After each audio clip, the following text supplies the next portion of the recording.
ये जनाब New Zealand white के रैबिट, लेकिन ये सारे के सारे जो हैं ये ज़िबा होने में जा रहे हैं। बज़ाहिर ये देखें ये सेहत भी इनकी ठीक है, लेकिन इनमें बार बार जो बहन भाई क्रॉस होते हैं, इन ब्रीडिंग डिप्रेशन जिसको कहते हैं, तो उसकी वजह से कभी भी फिर अच्छे रिज़ल्ट जो है ये दे नहीं पाते। इसीलिए जो है इस तरह का स्टॉक जो है वो सारा का सारा गोश्त में जाता है, और यही वजह है कि हमारे रैबिट जो है वो आउटर परफॉर्म करते हैं, क्योंकि इन चीज़ों का हम बहुत ज़्यादा ख्याल रखते हैं।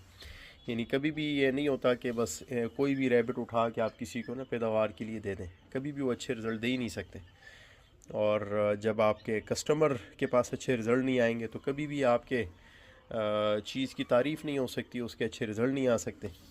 जैसे कि आप ये देख सकते हैं, ये भी सारा का सारा न्यूजीलैंड वाइट है, ये सारा का सारा न्यूजीलैंड वाइट है और प्योर न्यूजीलैंड वाइट है। लेकिन जिस तरह हम गाइड करते हैं बार बार, आज सुबह भी एक बंदे ने रब्ता किया है कि भाई वो 2 जोड़ों से उन्होंने जो है वो पूरा फार्म बना लिया, तो 2 जोड़ों से फार्म बना लिया, लेकिन नेगेटिविटी ये आती है कि उनका साइज़ छोटा हो जाता है।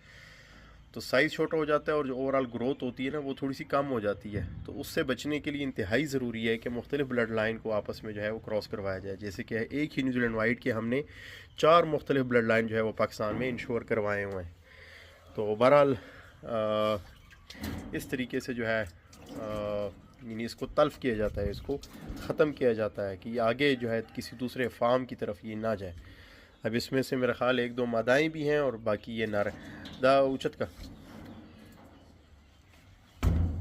देखें, ये मेल के कान पे एम लिखा हुआ है, बाकी जो है